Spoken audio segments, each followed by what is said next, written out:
There we go. All right.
right. All right.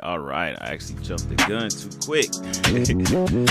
Man, I'm moving too fast sometimes. Moving too fast sometimes.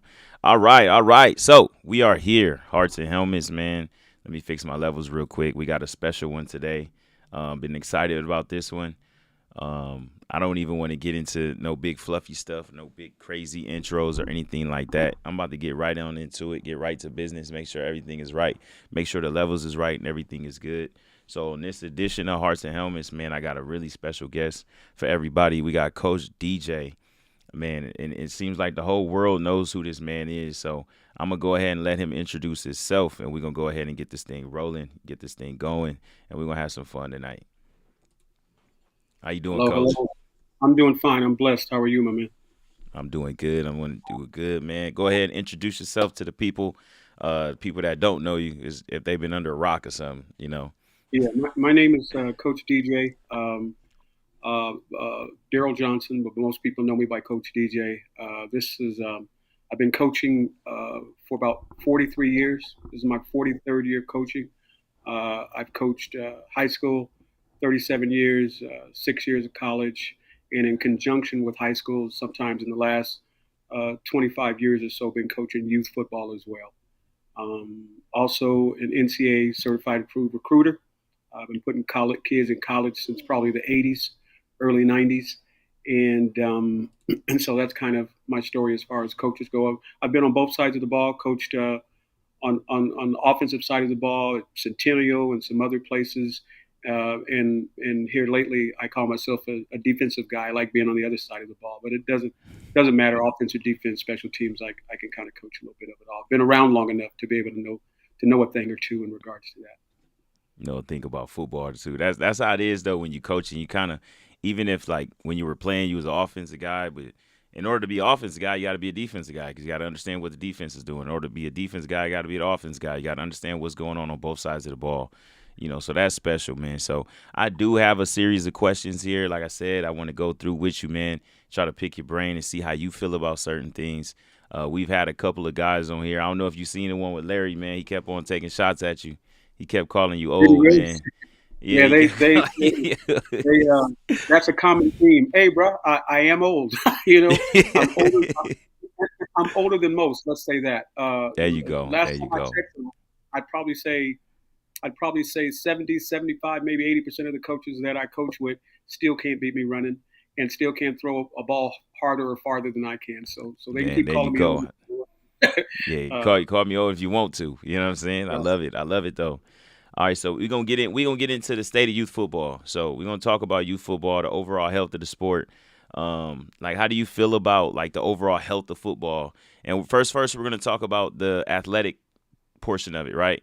The as Right. far as athleticism and the X's and O's and the not so important stuff. Then we'll get into the more important stuff after that. But the athletic portion of youth football, how do you feel like it's drifting and going right now in Right. this day Well, and age? well, a little while ago, and this is probably before. I'm dating myself. I'm going to go before the national ball, the all of that came about. It was more so, everybody played. You played youth football, and you got to high school, and you played freshman, and you played JV, and then you played varsity. That was the name of the game. And then all Hmm. of a sudden, travel ball came along, and these super teams, and everybody trying to ascend or get to that level to where even if you were local ball, you called yourself a super team or you could compete with it. So therefore, people had to you had to get better. You had to become a more skilled athlete. Also, with I think things shifted in regards to young men coming into high school football. You had these coaches that would go back down to the youth levels to do those super teams or to do those travel teams in regards to that. So they were getting that tutelage, those skill sets early on before they were even coming. I remember when I was coming up, almost everybody played freshman football, and you went up the Yeah. ranks as your skill set got better, weight got better, you got bigger, you went up. So now I believe it's different. I believe you have to come with a different, better, more skilled skill set in going into high school, uh, and do whatever your path is.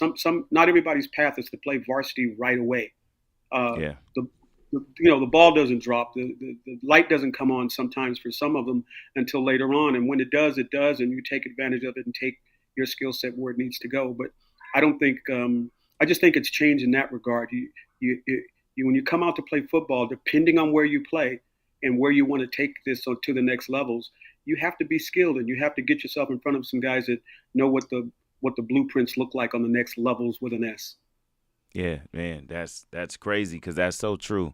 Because a lot of times, and you have parents or you'll have people that kind of, and I don't say set kids up for failure, but they'll kind of like just think of one way and they'll kind of like, so you'll have a kid that never played football before. He played 1 year and he's like, I want to go play at Bosco, and it's Right. like you can go over there. You can put the uniform on, but I don't know how much playing you're gonna be doing. You know, Right. so and then you have some kids that their whole career has been tailored to these moments. Right. So I do think it is a difference because even when I played, it really wasn't a lot of like facilities. It wasn't like facilities. The whole back thing was sore. It was still kind of like need to know. It wasn't like mainstream. It was like some of the kids knew, some of the people knew, like we gonna hold you back, blah blah blah. But it wasn't just like a main thing. Um, Right. and actually, since I touched on that, how do you? What's your take on?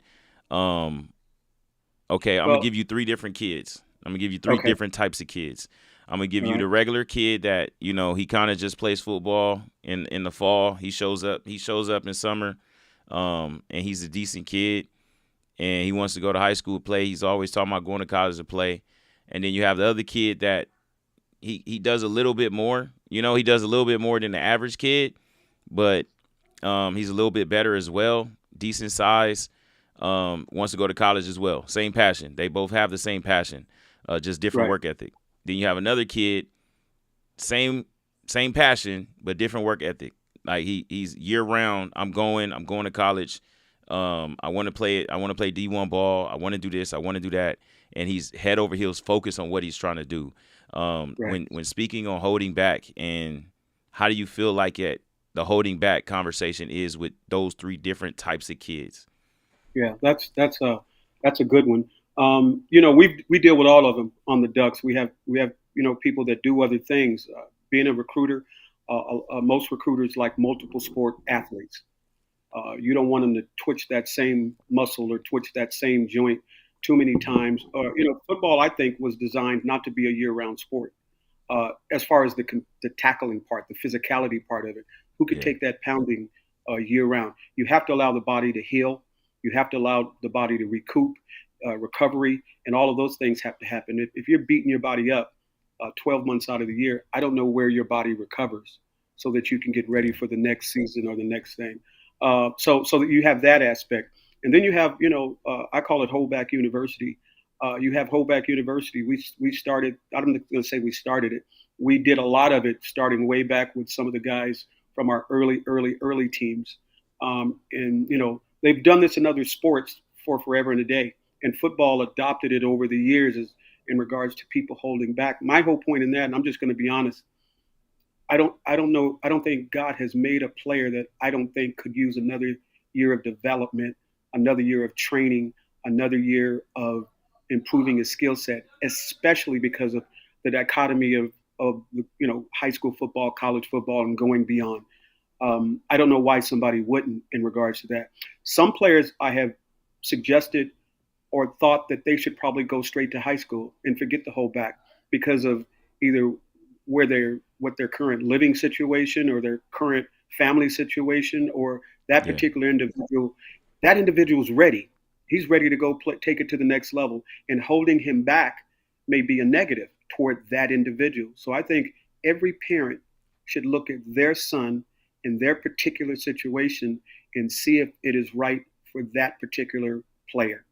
And if yeah, it is, then make it work for you. Many years ago, I'm going to go toward the Olympics.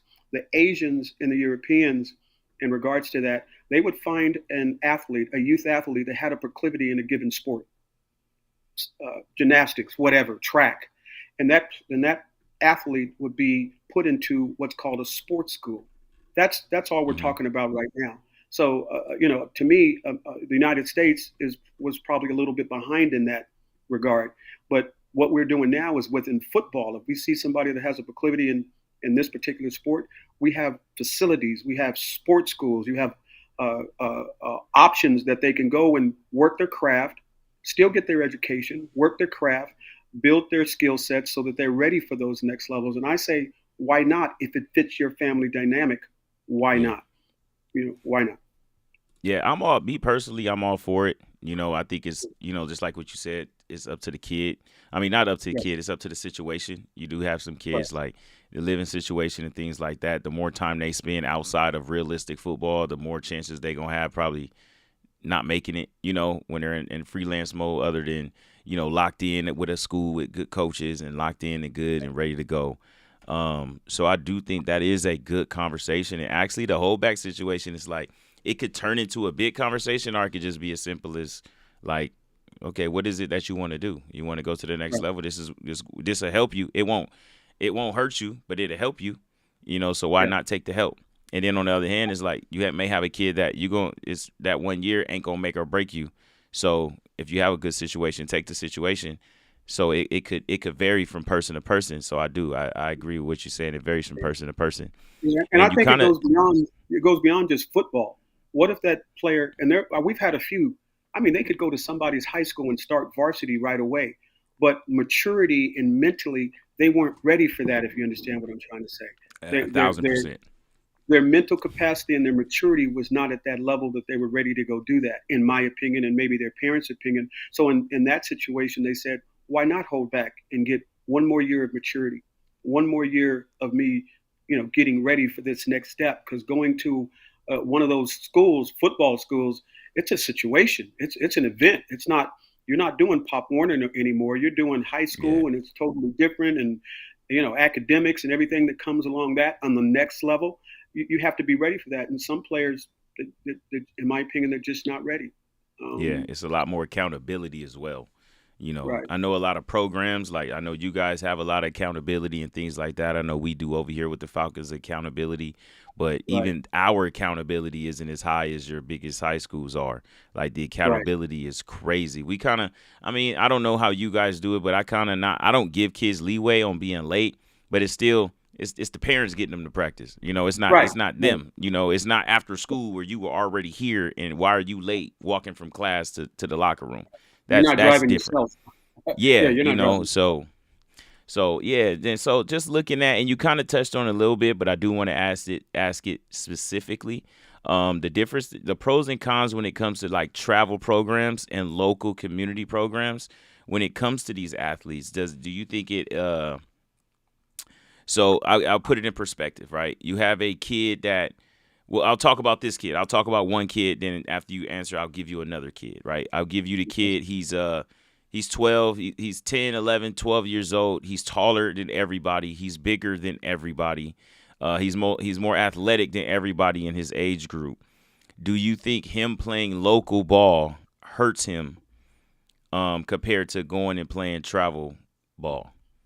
I don't think it. I wouldn't say it hurts him. I would say playing local ball, and then you would probably have to get a little bit more descriptive in saying whether that was, uh, unlimited weight, or whether that was, a Okay. controlled weight, and that type of thing. If I see a larger player or let me give you a for instance, we've had some bigger players come over to us, and initially they weren't ready to play on an unlimited situation or league Hmm. because they're not used to that physicality, that size player playing football against them. So I think that's where it may be lost.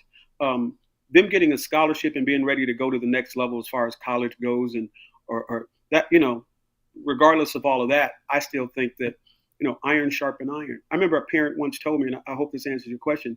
He said, "Hey man, I don't think my son is going to start over here, and I want to make sure he gets his reps. That's important. Don't get me wrong. Reps are important. Playing reps are Yes. important.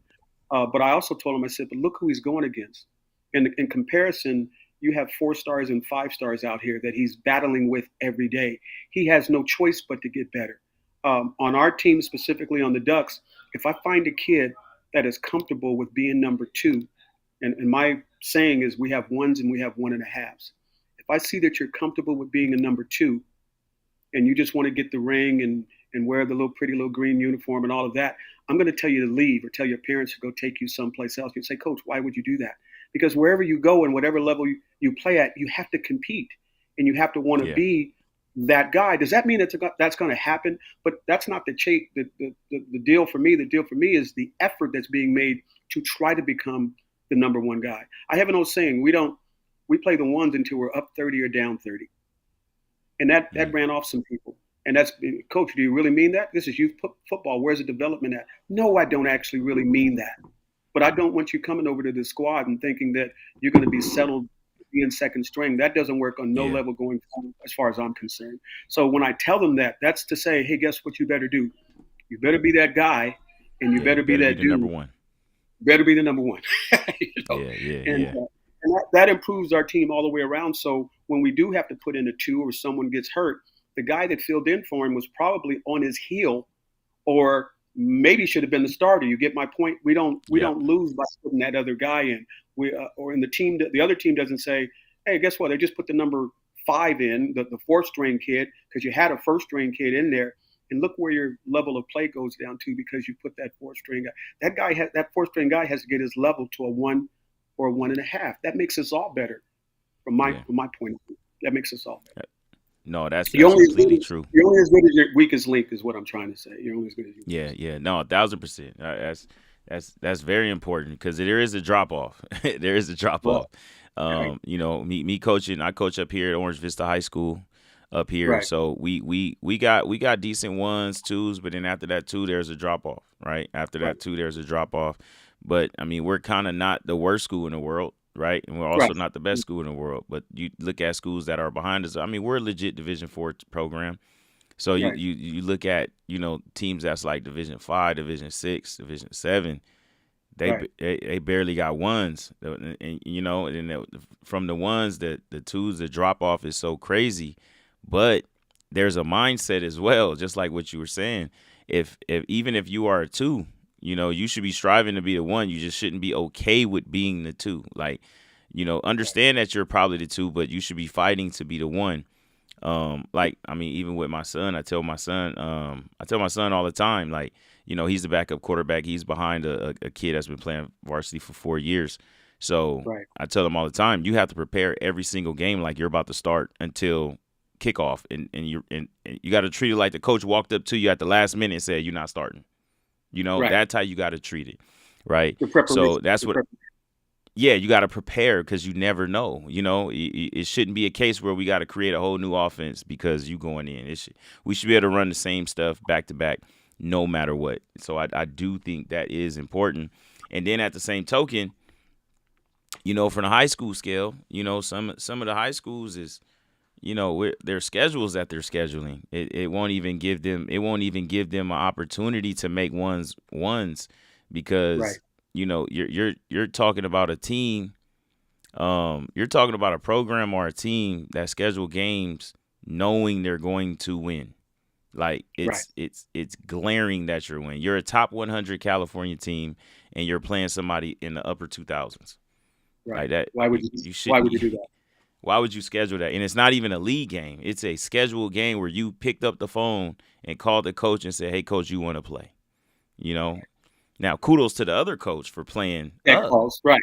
Right. right? Right. Kudos Right. to the other coach playing up, but then, like, at some point, it can't be that. Like, we shouldn't be scheduling those games like that back to back to back because it doesn't make our kids better. They go out there and get a false hope of how great they are because they're playing kids that they shouldn't be playing. That's not on their level. Then when they end up playing someone on their level, it looks foreign. They're not used to playing at that speed that they should be playing at. Right. In reference to the player, I remember guys coming up and recruiting people, and I said, well, give me your stats. First thing I ask them, give me your stats. Well, I had 27 touchdowns, and this, that, and the other. Great stats. And so the first thing you do is, as a recruiter and as someone, you want to say, what is your level of competition? Who did you get those stats against? And most parents, they want to, instead of challenging their sons or their daughters that may be playing these days, Mm-hmm. they want to be able to say, little Jimmy, little Johnny, little Twan had 27 or 32 touchdowns. But my question is, against who? It all Against comes who? down to against who. It comes down to level of competition. Not everybody plays in the Trinity League. Don't get me wrong. I'm not trying to say you got to go Yeah. against, but guess what? I have to go against comparable value competition of somebody that's on the other side of that ball that I'm running those 27 touchdowns against, or else to me, what does it mean in that regard? Yeah. I want stats, or do I want development in order to get to the next level? What is my end game? What is my end goal? Do I just want to be a good high school player? Do I just want to be able to go to high school, go to the prom, and say I played on the team and I got a ring because we won a championship? Or do I want to compete? Do I want to contribute? Do I want to develop and get to the next level? And some people don't have those questions answered Yeah. even when they start the high school campaign. Do you have that question answered? Because if you want to be a guy and go to the next level, there's certain must-haves, Yeah. and that's not just being on a team. Yeah, and that's crazy because I tell kids all the time, it's like, what's going to be your story? What's going to be your story after it's all said and done? Even just high school, right? Like what's going Yeah, to be your story? Are you going to be the guy when people bring up, oh, did you play ball in high school? And they're like, yeah, I played with. Do you want to be that guy, or do you right, want to be the guy that said, well, yeah, I was the guy. Me, I carried the team. Blah blah blah blah blah. I had a couple of dudes I played with. Blah blah blah blah blah.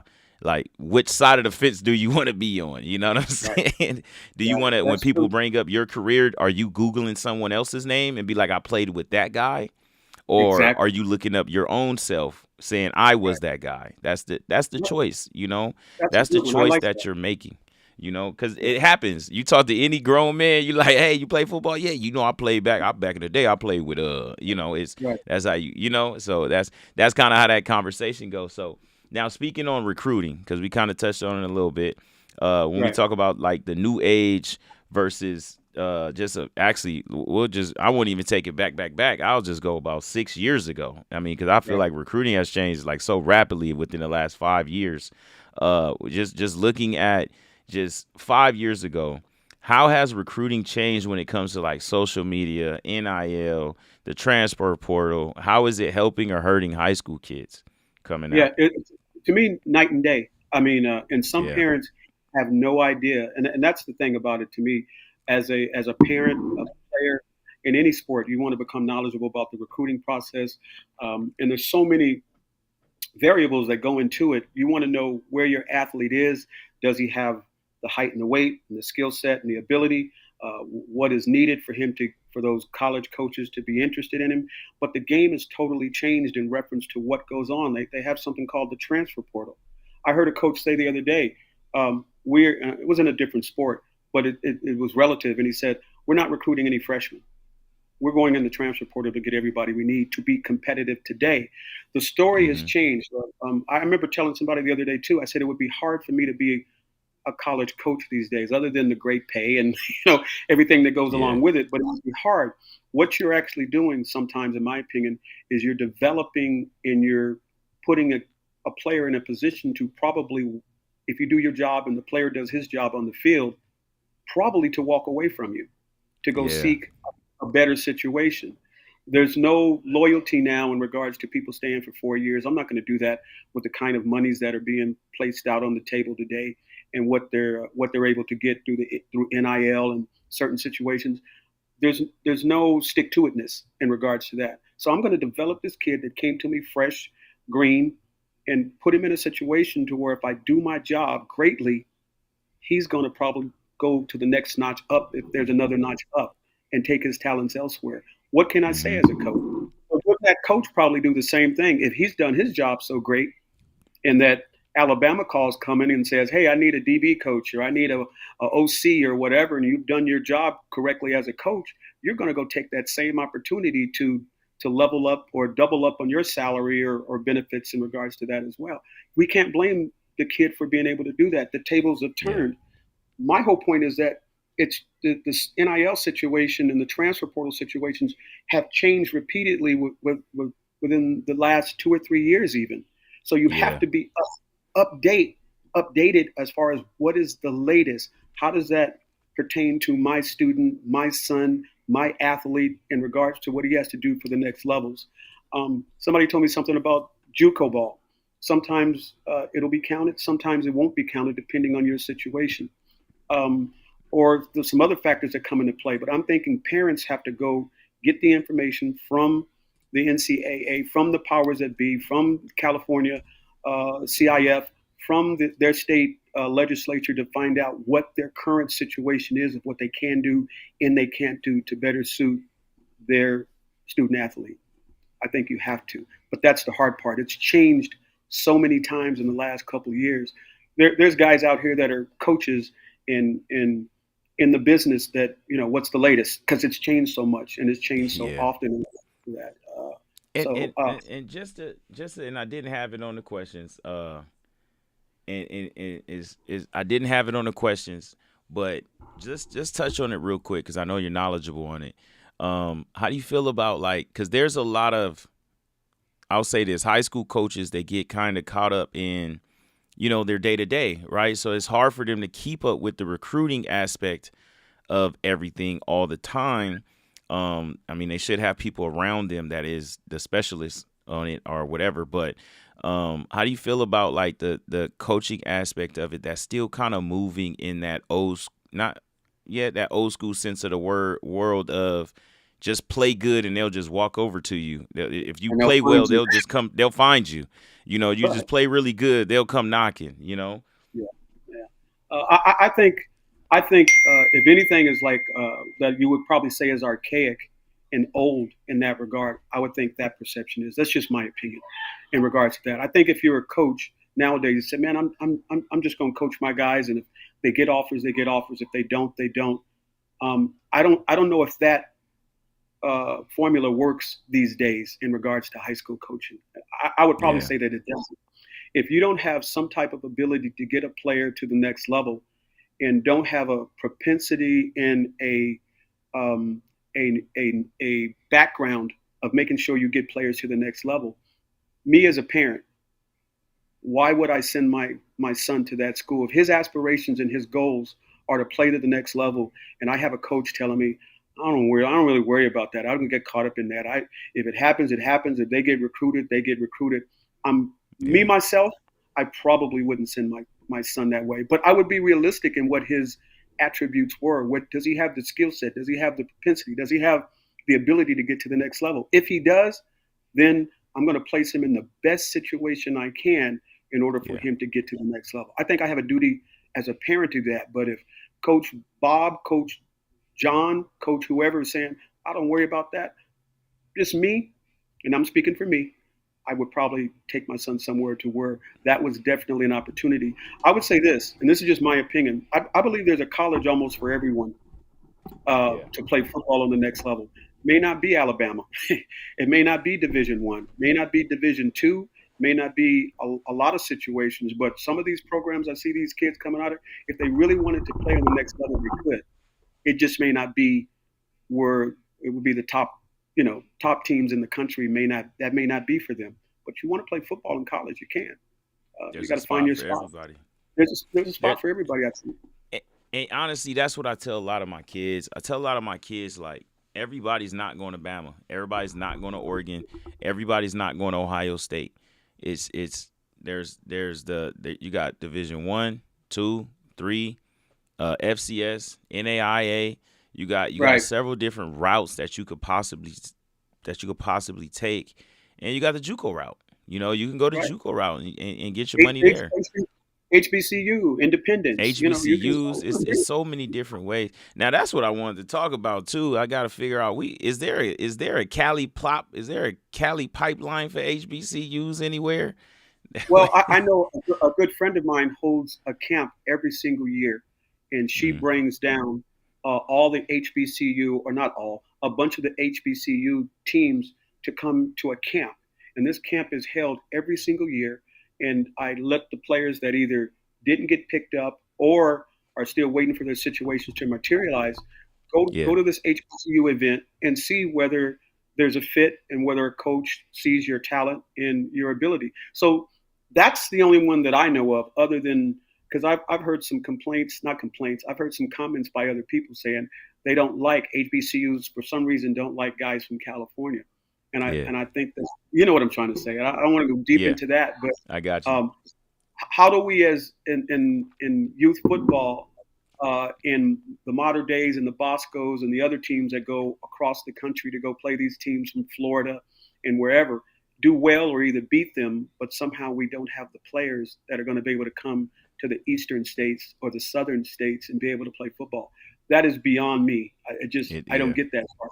I think it was something that was said many, many years ago, and many, many people have held on to it, and they think somehow that California is softer, and I yeah, would beg to differ in regards to yeah. less talent. It's crazy because when you bring Yeah, it up, especially when someone say that, like, "Oh man, California ain't good in football." You talking about the top two schools in the country is 15 minutes from each other, bro. Like, what are we talking about? It's not even we're talking about, conversation after that. You know what I mean? right. Like, that's Right. just the conversation. If you go look at the Um, recruitables, if you go look at the recruitables, it tells a story in yeah, regards to the quarterbacks that are of course in the league and that kind of a thing. But even beyond that, the other players that I turn on my TV on Saturdays and I continue to turn, and every time I turn to a different game, I'm seeing either a player from California or somebody that I know that went to one of the local high schools here that's sitting on the next level doing what they wanted to do, if you understand what I'm yeah, saying. So yeah. Handling I their business. Yeah, handling my business, yeah. right? So And that's it. So how do you have a conversation with a we'll go year by year. Let's go backwards. How do you talk to a senior about how can he get recruited? yeah, What should be his steps on what would be the first thing you kind of tell a guy that's like, "Hey, I'm a senior. I'm pretty good. I've been a varsity starter since I've been freshman. I got the numbers, I got the stats, I got the attributes, you know, but I'm just not getting the offers. People always tell me that I'm on their list. I'm at the top. yeah, I'm going to offer you, but they never do, you right. know." Yeah, I think a senior, somebody that apparently, I guess they would probably not have those offers and not be ready. I think you have to do something right away. Your clock is ticking. And I tell them all the Yeah. time, I said, the first 3 games of the season are very important for you. You Yeah. have to get those. You have to get those recruiters and those coaches that are going around the country. Maybe came to your game to see somebody else, but all of a sudden you caught their attention. I don't think it's ever too late. I have a player. I'm not going to say his name because just not going Yeah. to do that. I have a player that's playing in the NFL right now, and in his senior year, he had no offers. He had no stars and no offers. But this will be his third year playing in the NFL. Got his offer late in July of his senior year, but Ooh. during that time, so you know what we call it? We call it under the radar, and this is Yeah. before the whole transfer portal thing even existed and all of that. Just guess what this young man Mhm. did? He stuck by his guns and he did what he was supposed to do, kept developing his skill set. And of course, he kept growing and he kept digging and he kept doing all those things that he was told to do when his opportunity came about. So I would just tell a senior, you have to be special and go do some things on the field, even though they're looking at somebody else. You have to make them turn their attention over to you. So you To have to you. do some special things on the field. Yeah. So Point all blank. right. So now let's go back. Let's go back. So what about the junior? The junior. Okay, the junior. That's the go time. That's Right. Go time. If you're saying someone that hasn't been noticed, now this is the they junior that have not hasn't been been noticed. noticed. They have That not have been been not been noticed. noticed. So Yeah. now you still have the ability to go to camps. You still have the ability to go to a lot of these. I tell my juniors and all the time. I said, go by some of these camps. Where do you want? What do you want to do with your life? What do you want to major in? What do you want to do? And I always tell them. And one of the reasons why I'm still in this because I don't think everybody's going to go to the NFL. Of course, they're not. So, what do you want to do in life? And football's a tool and a direction that you can go to utilize that to go become whatever you want to become.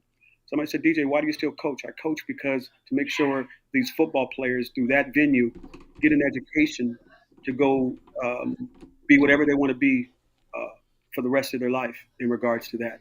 But use football as a vehicle in order to go get that double degree, in order to go get that master's, in order to go get that piece of paper that's going to make you 100, 200 grand for the rest of a year for the rest of your life. That's why I still do it. I don't do it to say so and so got into the NFL. No, so and so Yeah. graduated with a degree and got in college. So to answer your question in reference to the junior, though, you have to go do the exposure thing. Evidently, either somebody doesn't know of you or you haven't improved your skill set in the off season enough for them to say this guy moves up on my board from where he was if he was not on there to the top of the list if he was on there. What can I do to improve my situation where this college recruiter or a scout will notice who I am. To me, the only place that you can go do that is on the field, Yeah. if that is Yeah. the problem. If you're scoring 30 touchdowns and you have a 1.7 GPA and that's the reason, then guess what? I have to go fix. I gotta go. You gotta fix your I'm a grades. good enough player. I got to go fix them grades. So whatever you have to go fix it and become a better football player. Go get with a trainer. Go get with somebody that's going to improve your skill set to get better. That goes into, and I'm not trying to get on top of you, but that goes into 7-on-7. Yeah, I Seven was on that seven. was the next thing. That was the next thing. That was the next thing. I was gonna hit you. I was gonna say how does Seven 7-on-7 fit in with all that? seven. I used to love 7-on-7 when I was coaching. Love 7-on-7 because the CIF had just changed the rule. We had the ones 5 stars from just about everywhere coming out to our 7-on-7 events to get better. I think the shift on 7-on-7 has changed for some people. I'm not going to call it all. A lot of people 7-on-7 has changed, and they don't do. It's not development anymore in the off season. It's to go disrespect somebody, kick the football because you caught a pass or you man Yeah. press somebody out of bounds.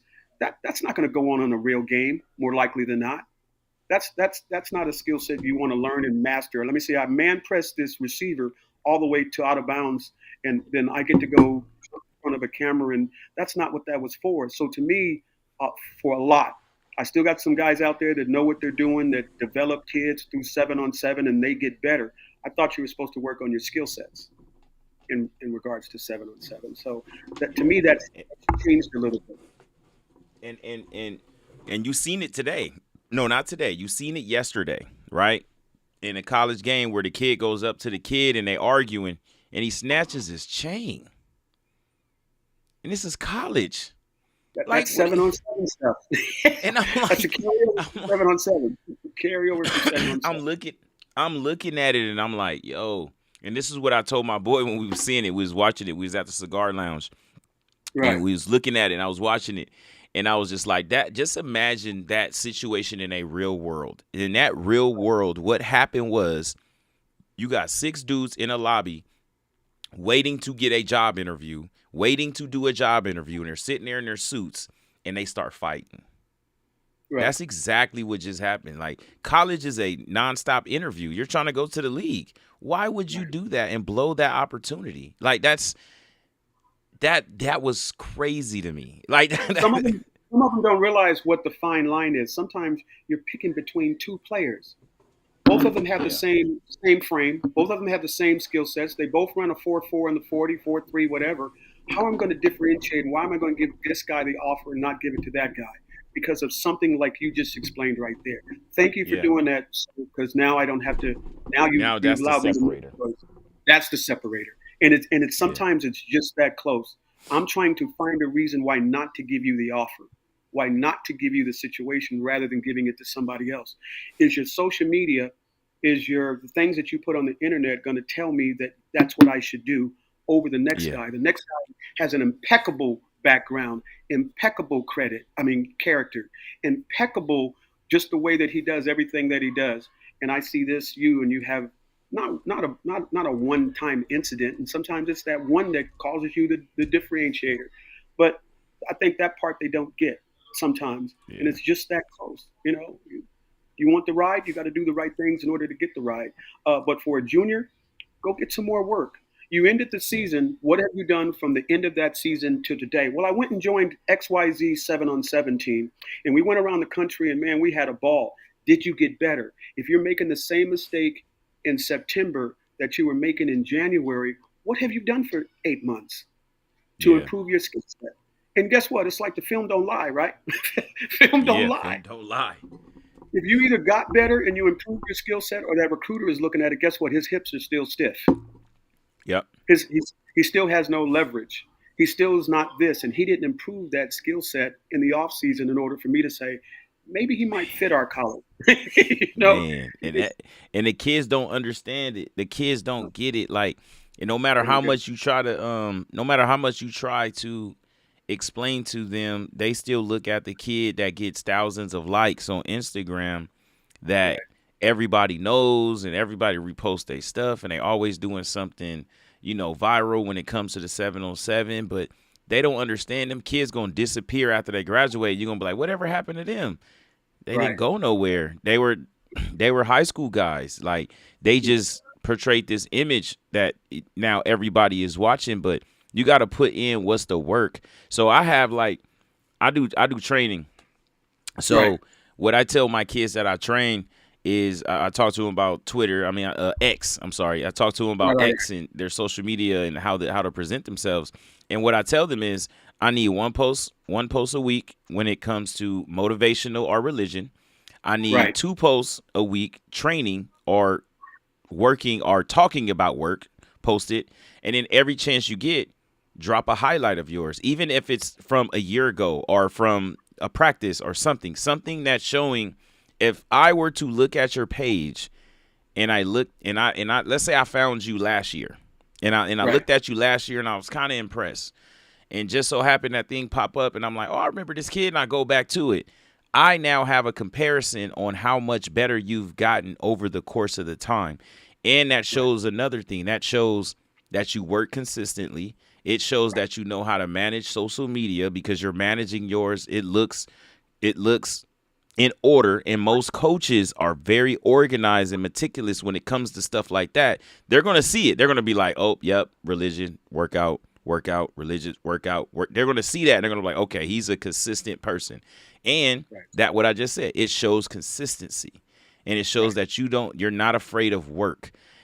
Right. And like you said, it may be the difference maker from the other guy that just takes pictures in a dark room with his head down with a Right. weird quote. You know what I'm saying? There's Right. no sports at all on his page, but he's one of the top receivers in his area. You Yeah. know? I think they should also give that recruiter or that college coach the full picture. And I know that Yeah. some athletes, as you just pointed out, they don't give him the full picture. I'm talking about the academic part, Yep. the social, the social media part. You have to give them everything. If I was wanted to be recruited, I would make that sure that that college coach, he knew what my transcripts looked like. He knew what my Yep. GPA was. He knew what that I'm a qualifier, that I'm not sitting at a 1.7 GPA, because why would I waste time on a guy? I don't care how great Yeah. you are with a 1.7. And you get my point. And so, in that regard, I'm giving you all the information that you need to be able to make a determination of where I need to be placed on your board, on your recruiting board. No, you don't have to call back to XYZ school for nothing. I'm going to make Yeah. sure those people contact you, and I'm in the best situation I can get to be recruited and looked at on the next level. I think you have to take it that far, just because, especially high school athletes, look at what you're going against. You're going against a 23 to 25-year-old grown man who's Yes. fighting for the same. You're 17 and a half, but you're fighting it for a job with a 23-year-old grown man that probably has reps against Alabama. Yep. That Who got am I, reps who am I against going Alabama. I have to win today. I don't have time for little Jimmy to lift some weights and gain some weight and do this and do that. So you Yeah. have to come you have to come halfway ready to be able to deal with that, and know that you have to have that skill set. You have to have those numbers. You have to have those measurables. If you don't, Yeah. you're going to be put where you get put. You know what I'm trying to Yeah. say. Yeah. And then on And, top of and that, you gotta go ahead. Go ahead. I'm sorry. no, I said, and many people don't know. They don't know Yeah. what those measurables should be. Well, I want to play Division One. Well, guess what? Division One DBs are between this height and this height. Not to say that, because God is the ultimate determinator in Yeah. regards to that, but you get my point. More likely you need to be from here to here. More likely your 40 needs to be from here to here. No, more likely you need to be able to bench press 225 from this to that. You have to meet the measurables for that particular level of college play in order for you to be considered for a scholarship. Most people don't know what those measurables need to be at. So they throw their Yeah. situation up in the air and try to see where it falls. And you have no clue of where you should even be asking to play, let Mm. alone, have your thing together. But back again to the coach in the high school, for that matter. Do they know where I should probably have my best chance to play so I can get recruited? And some people are under the radar. The college coaches have no idea that this Division II kid can play football, and he could have came to my organization, but he was looking at Alabama, and Alabama was Yeah. looking in the transfer portal for a 27-year-old. Yes. Yeah. And that make, that was make, the it, make and it make sense. and and that's the other thing I wanted to ask about these, and if you can't touch on it, just let me know. Is it these these websites, these recruiting websites. You go, you sign up, pay a whole bunch of money, and Yeah. is that an actual thing, or is that like is I mean, that I for think. certain kids? Well, I think some. Well, I mean, the kid that's getting recruited, he's getting recruited, and he probably doesn't need that particular site. He's already in the mix. Well, He's at the right I'll say school. this. Not a he has no stars. He maybe a one Right. star or no stars. He's a kid Right. he's a local hero. You know, Right. he don't do 7-on-7. He don't go to no camps. He just Right. the best guy in his area. He's really good. You know, he just don't have the structure around him, and the Right. coaches that he has is basically trying to hold on to him because they know if they let him go into the world, someone's gonna Right. grab him. You know, so And they're keeping him he can run with it. Yeah. Yeah. they're keeping them locked in. You know, Right. so like Right. that kid is a site Yeah. like that good for a kid Well, like I think it depends on the site, and I think it depends on that recruiting sites, individuals, and what have they done in the past? What kind of players have you put on the next levels in the past? What is your track record? Do you know Coach so and so at wherever university? Do you have yeah players? My common thread to everybody is in reference to our organization. We have players all over the country. There's not one time I could probably turn and go, no, we don't have a player at Virginia Tech. Maybe we don't this year, and we had one last year, or whatever the case may be. But they remember Johnny, who got sent there from Mater Dei, OV, yeah Centennial, wherever, and they remember that kid. And guess what? He was a good kid. He did well by himself, so they know what kind of product we're going to bring to their organization. So I don't have a problem with taking a look like at this guy who may be under the radar. From your perception, you say that he may be a guy that can help our program.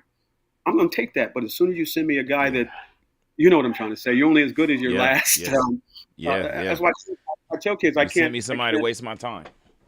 right, Yeah, coach, I want to go D1. I want to play. I said, but guess what? You don't have you together yet. You're still at yeah, a 2.1 yeah, or a 1.9 GPA. I can't send you over to that school because if you flunk out or do something stupid, you mess it up for the next guy. you next And for the next guy. Yeah, for the yeah, next guy.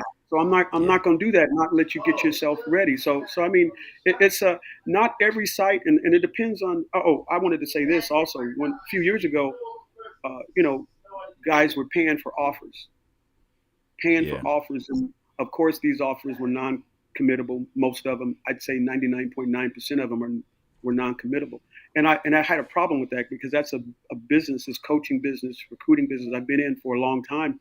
And I said to myself, how are you doing that? I'm talking about thousands of dollars. And little yeah, Jimmy got an offer to Tijuana Tech, let's say. yeah, And Tijuana Tech, when it came time to commit, that offer was not there. But in reality, that offer was never there. yeah, That offer was given as a verbal, which all of them are. And I tell players and parents, until the ink is dry, yeah. don't mean, It's just a don't mean it's a we're looking at you. I see we're you. interested. We're interested. Yeah, yeah.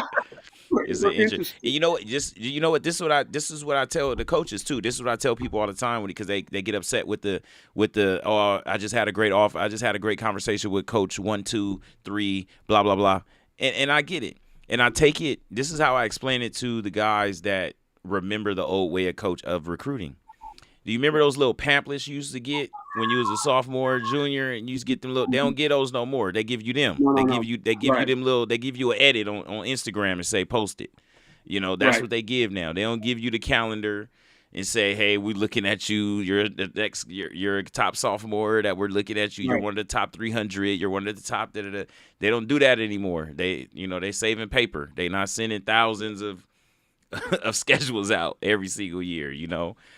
They'll just, hey, I'm gonna give you this same Instagram edit and take their name out, put your name on it, take that and put names on it and send it out to 1,000 players just to say we're interested in it or you're looking good or whatever. And that when I say that, a lot of the the other guys be like, yeah, because I remember going to the coach's office and you say, hey, go your mail, and you get all happy, you open it up, it's just a bunch of generic stuff.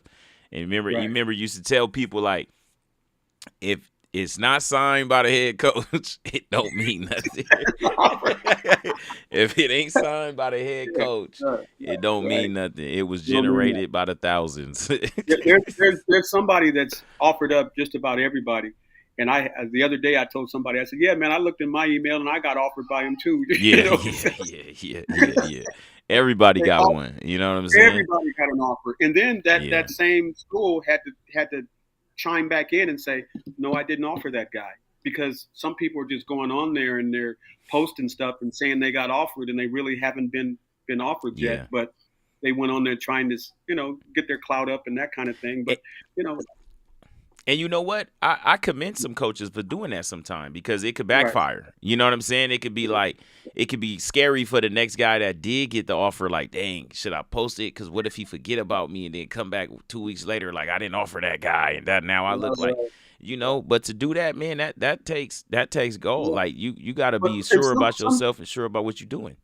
right, some players take interest as an offer. He didn't offer you yet. He probably said, like you said, I need to see some more of you. I need to see what's going on. Hey man, so and so called me the other day and they offered me because it's the clout that you're able to walk around and put your chest out in the school nowadays Yeah, of saying I got offered by so and so and so and so and so and so and yeah, so and so and the peer pressure to be able to say I'm in this sport and I'm getting offered like everybody else is so great for some of these athletes. They'll just go on and say, just because a coach sent you a questionnaire, all of a sudden now you're getting recruited by him, and that may not be the yeah. case. In reality, that may not be the case. But They just want it's to tough. know more about you. They They more just they, want to they know more about you. Yeah. they're So how do you interested. feel?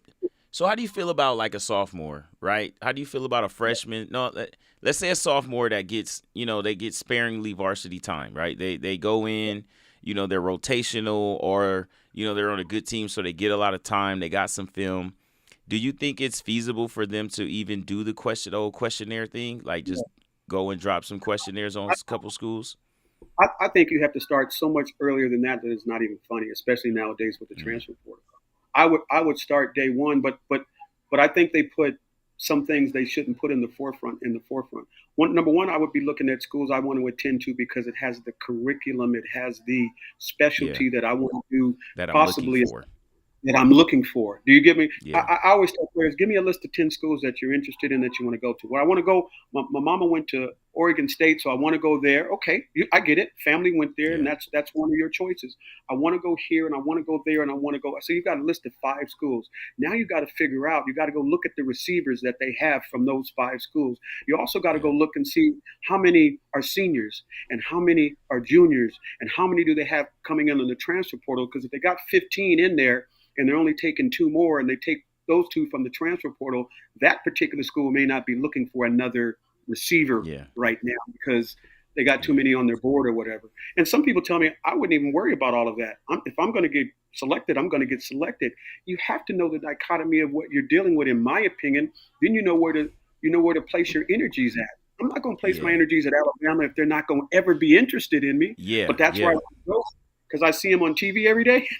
Oh, I yeah, got to go where I can play, where they're going to be interested in me at the yeah. So size like, I am and skill set I am. and, and that makes sense. Like Boise, right? Boise picked up 2 IE boys, right? They picked up two of our running backs from our area, Riley and Sire Gaines. They picked both of them up, Yeah, uh, right. and everybody was like, "Well, Ashton there. Well, Ashton a senior, Yeah, so they're going to be looking for the next Ashton. right, That's they're gonna be looking for the next guy to be that guy." And yeah, if you get recruited there, they may think that you could be the guy next. right, And everybody's going to be looking. Every rep that you do, you're going to be compared to that guy. That guy that right, was one of the top running backs. You're going to be compared to that guy. So yeah, you got big shoes to fill, but that all calls for doing your homework. Other than right, going to a place where they're not known for running backs at all, they really don't run the ball, and you're a running back, or they don't run the ball at all. They don't throw out the backfield. They don't do nothing. They literally just get pass pro backs. That's what right, they're looking for. They right, get right. pass pro guys. And you And don't and you you're out don't fit here. that mold. And you don't fit Yeah, that mold. you don't fit the Yeah, mold, but you really want to go to that school because you like the colors, or your mom went there, your auntie went there. I get that. And then yeah, just a question, another one. We kind of stuck on recruitment for a minute, but I think it's healthy for people because they don't get real conversations from real people. it's right. sort of the same conversation of, you shouldn't lift weights until you're 17 because it's going to stunt your growth. It's Yeah, still that. No matter how much you show them proof of, you're just not supposed to overly strain. It's not just the lifting part. If you lift controlled, like, no, you should not be a 11-year-old 120 pounds trying to bench press 300 pounds. That's not at dumb. all. Don't do that. Not at You all. know, Yeah, but it's okay for you to push 50. Half of yeah, your body yeah. weight, and because you Right. can. This is what I tell parents all the time. Is it okay for him to do push-ups? Yeah. Okay, so if he's 150 pounds, he's doing 150 pounds bench press. Right. That's what he's doing. That's a push-up. That's what he's doing. It's not the same movement, but it's still pushing and pulling. Right. So Right. just how do you feel about the because I see a lot of FCS schools and NAIA schools out there. What's your take on a kid like going that route compared to like JUCO? You know? Well, I mean, and nowadays, I mean, and it depends on what JUCO you go to, and development all the way up. But I mean, if anything is going to get you whatever level you go to, and with the transfer portal, I had a kid tell me, man, I really wanted to go there, but the only place that offered me was there. And I said, well, why don't you go there and make it do what it do, so that you can get college tape, Tape. college Yeah. film, and reps and exposure, and then all of a sudden you can go take that and go market it wherever you think you need to market it to get to where you want to get to. If where you got a scholarship at is not where you want to be. If you want to Hmm. ascend to the next level and go Division 2 or Division 1 or 1AA, or we used to call it, or whatever the case may be, you can go do that. But I need college film. Whatever you had in high school apparently wasn't enough, for your skill set wasn't at that particular level to get you where you wanted to be. I get another Yeah. chance. I still get to go play college football and go line up against a 6'5", 300-pound kid, if that's what I have to do, and to go show what I can do on the next level. If I go dominate this level, guess what I'm telling that recruiter or that guy that may bring me in on the transfer portal is that I dominated that level. I'm ready to ascend and go to the next level, but Yeah. look at my numbers. I always It's, ask kids, it's I said, let me see your stat sheet. Don't tell me how good you are, and let me see your show show me. me how good you are. Let me see your stat sheet is going to tell me whether I need to look at your highlights at all anyway. I don't want to see Yeah. some primed up highlights against a Division 97 team of Sisters of Mercy Yeah. Orthopedic of Virginia. I don't want to see that. I want to see your stat sheet, and hopefully against a good level of competition, and it's going to tell Yeah. me that you will excel on the next level.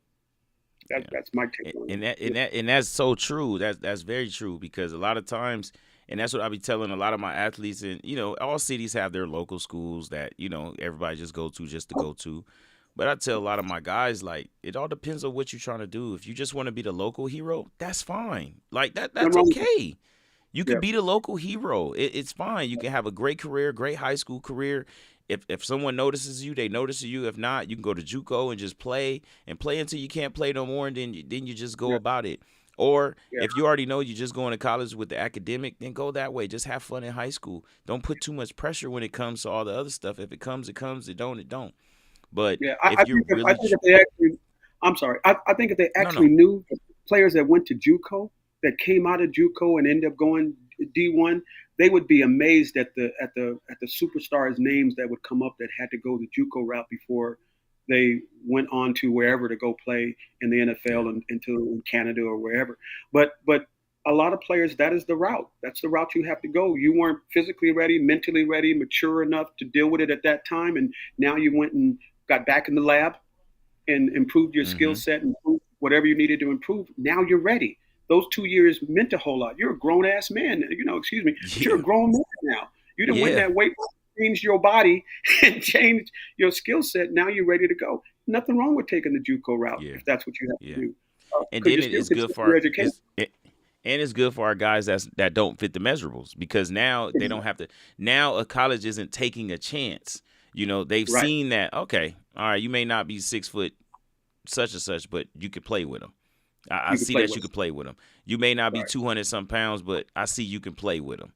You can play Right. with. So And I I'm was not ready to really do that. taking a chance anymore. Right. You kind of showed me a little bit, so I Right. could take that little bit of chance. I see that being twofold too. So I Yeah. think we have on here flag football. Right. Flag football, the growth of it. just Yeah. recently. How do you Yeah. think that is affecting the game? That's just the growth of flag football.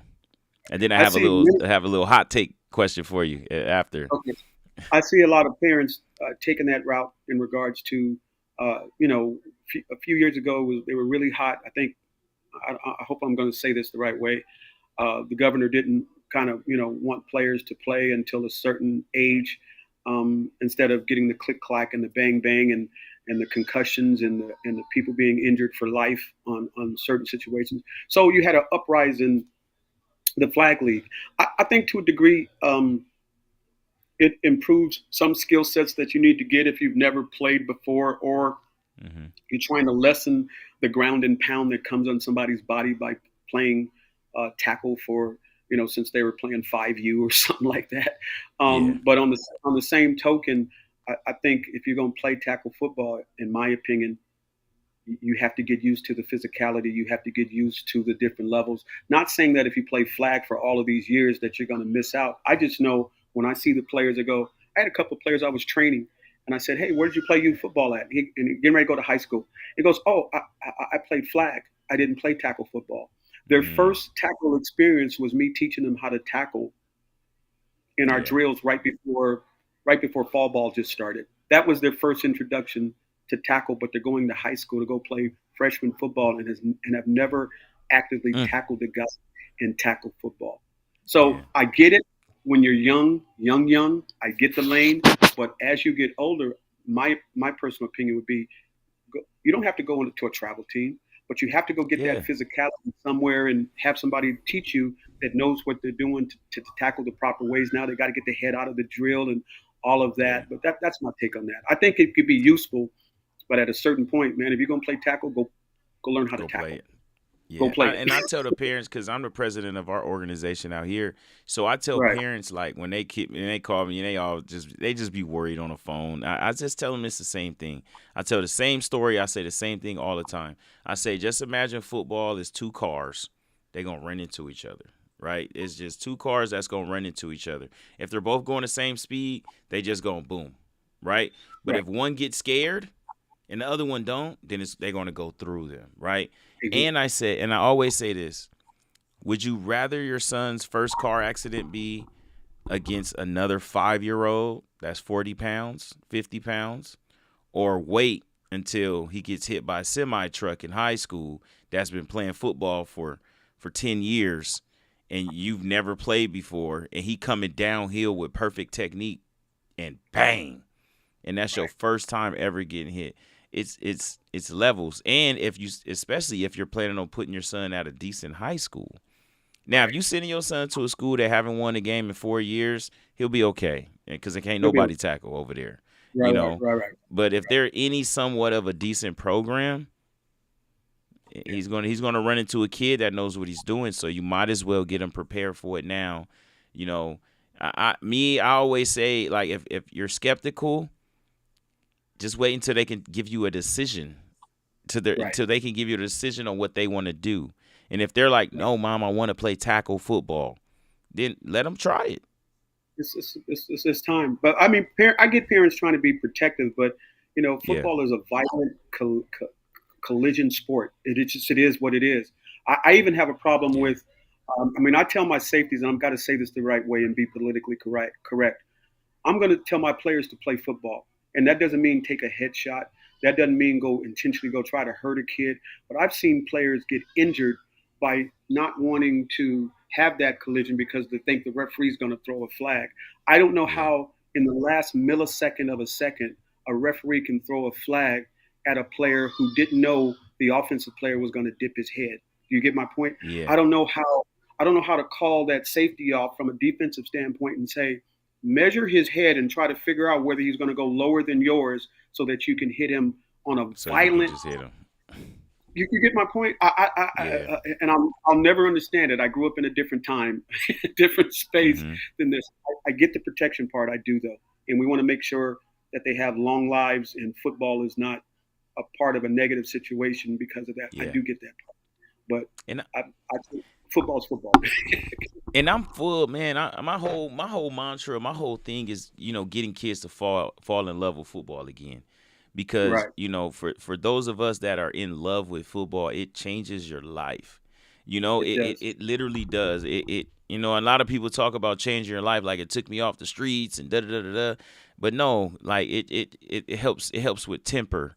It helps with patience. It helps with consistency. It helps with Yes. organization. It teaches you how to be polite. It teaches you how to control yourself in the midst of chaos.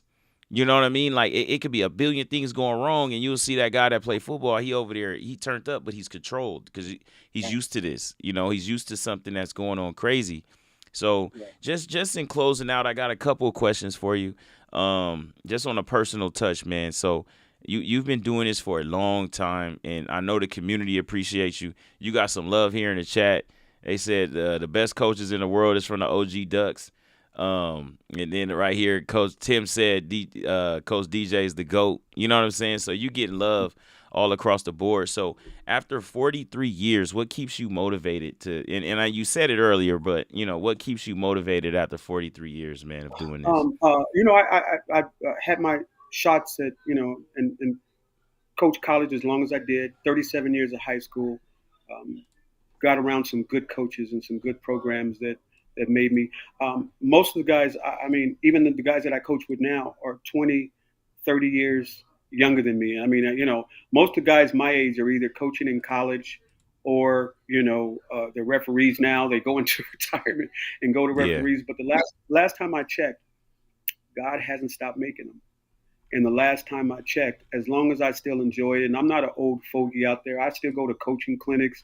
I look at NFL schemes and different other things and try to implement and duplicate. And I used to do the T step, and now I do this, and so I come up with yeah, different other ways. I try to give them the bag, and I try to give them the opportunity way before they normally would have had it. Most kids don't get what I think I could bring to the table. And I'm not anybody special. I'm a lowly youth football coach right now in my retirement. But I think what I can bring to the table in being around some of these players that I've been able to be around and coaches I've been able to be around is to bring the bag to them before they're even ready for it. So that when our motto is that when you go to high school, you should be competing for whatever the top position is, be that freshman or varsity or whatever you can do, you should be competing for the top position at that school. That senior should know who you are, whether you're playing varsity or not. That senior should say, "Little man came in here with some knowledge. He came in here with yeah, some football IQ. He came in here with a skill set. Somebody has coached him. Somebody has told him about the game."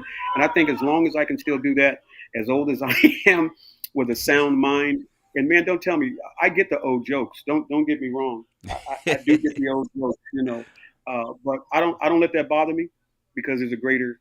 It's kind of my ministry. It's also my drug of choice, yeah, and I thoroughly enjoy it. I saw a kid the other day. I went and registered my daughter for school. He said, "Hey, what's up, coach?" I looked at the young man. I said, "How did you know I was a coach?" He said, "You coached me when I was younger, and I went to UCLA to play football.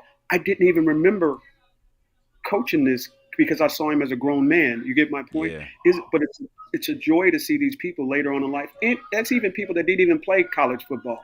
Hey, coach, you kicked yeah. me in the butt Just when in I. general. In general, Yeah. you gave me some life lessons, and I carry those life lessons through today. So as I said, God, to answer your question, God ain't stopped making them, Yeah. and as long as He don't stop making them, and I still enjoy doing it, I'm gonna keep doing it. Man, and we appreciate you, Coach DJ. Man, it was fun. This was a good little Yeah, show. It's a lot of information. We kind of sidetracked from the questions, but I feel like everybody got some great information out of here. yeah, And it was a smooth show, man. And I appreciate you. Anytime you want to come back on the show, just let me know.